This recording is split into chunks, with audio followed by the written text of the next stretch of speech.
Okay, so stolen prestige is a problem that should be addressed and solved. If it is unsolved, it becomes an inter-agency working problem between police tactical units and military special operations units, right? Because basically what you have is when police tactical units calling themselves special operations, they are actually mislabeling themselves, misrepresenting themselves, and also creating subtle tensions, working tensions, when they are working with military special operations units. Because what is going on is that institutionally, administratively, they are showing disrespect towards their bigger brothers, higher tier units like military special operations units, right? Because police tactical units do not fulfill the doctrinal requirements to be called special operations, right? Unlike their bigger brothers who actually really do real special operations and who actually fulfill the requirements of being called special operations, right? So in nations that are mature, they have confident SOF that prevent police units from copying their labels, their branding, and their style, right? And they prevent police units from calling themselves special operations, right? In such mature nation states, basically, police stay as police, SOF stay as SOF, right?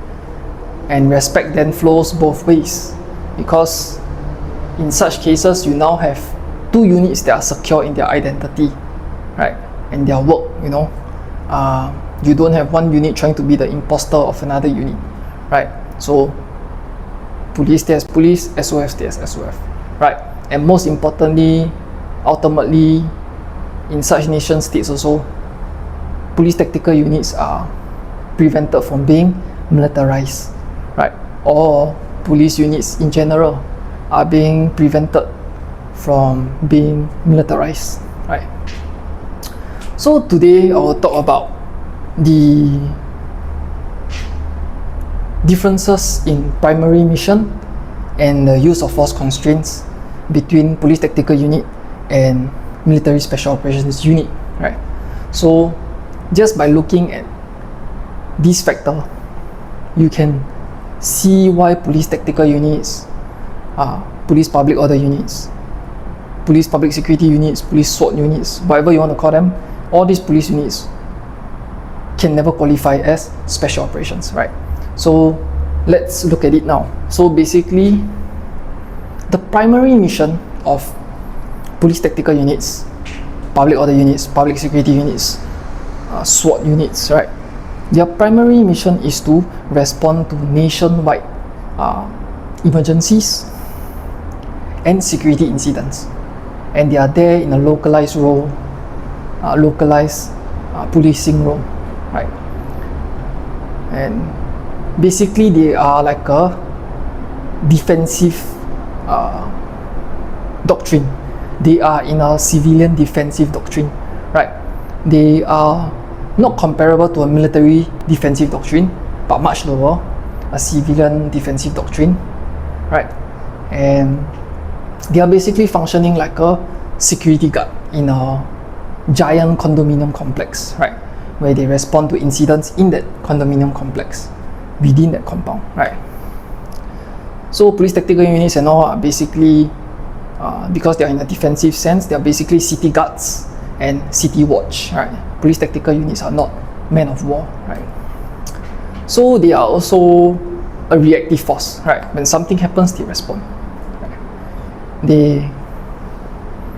When they go on the ground, when they respond, their first priority is always non-lethal force, to de-escalate, to use non-lethal force, and never to use lethal force, to save lethal force for the very last resort, right? So They prioritize non-lethal force to the point that they even prioritize the preservation of the suspect's life, right? Preservation of evidence, right? The preservation of the chain of custody, of the evidence, right? So this is a complete opposite in military special operations primary mission. In military special operations, right? In special operations, the primary mission is lethal force always, right?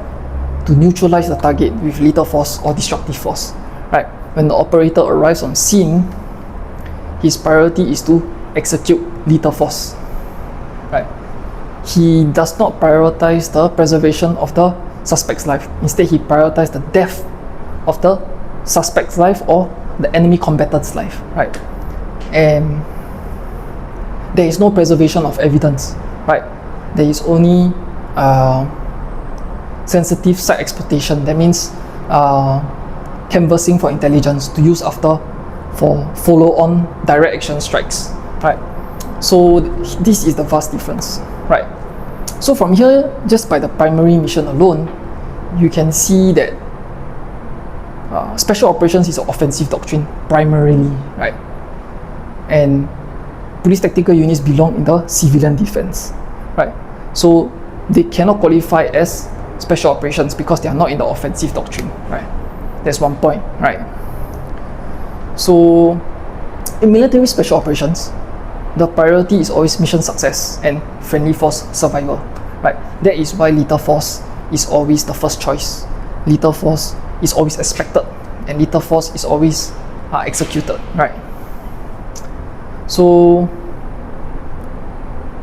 military special operations forces also bring to the table strategic effects, right? They are not there in a localized role, in a local street with local effects. Instead, when military special operations forces are deployed, they bring to the ground tactical effects and strategic effects. That means every time they are deployed, their actions will affect strategic level politics, such as regional politics, global politics even, depending on their tasks, right? That is why in the hierarchy of tactical units, military special operations units are at the top, while police tactical units are like level 1, because military special operations unit are strategic forces. So as you can see, the use of force constraint is different in both units, right? And even their primary mission is different, right? So because one is a city watch and a city guard, right? Police tactical units are a city watch and a city guard, and military special operations unit is a man of war. They are warfighters, right? So there is a huge gap and difference between them, right? And a force that cannot prioritize lethality, right, cannot claim equivalence to a unit that is designed around it, right? So police tactical unit cannot claim to be equivalent to military special operations unit because their doctrine is not designed around lethality, right? So police public order units, police public security units, police tactical units, police SWAT units cannot claim to be special operations, right, or even special ops, because they don't have a lethal force always first mindset, right, which real special operations requires, right? So do not be fooled when you see a unit with the latest equipment, the latest guns, the latest gears, the latest tools, and dressed in all black.